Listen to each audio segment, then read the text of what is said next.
How to protect Excel sheet with password. To do this, go to view code and select general.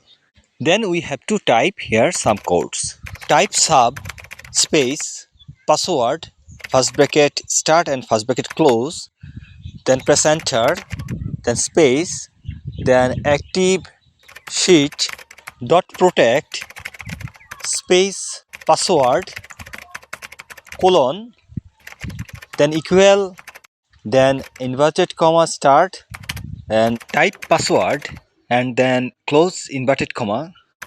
After typing this, press run and then press view Microsoft Excel icon, then go to the Microsoft sheet.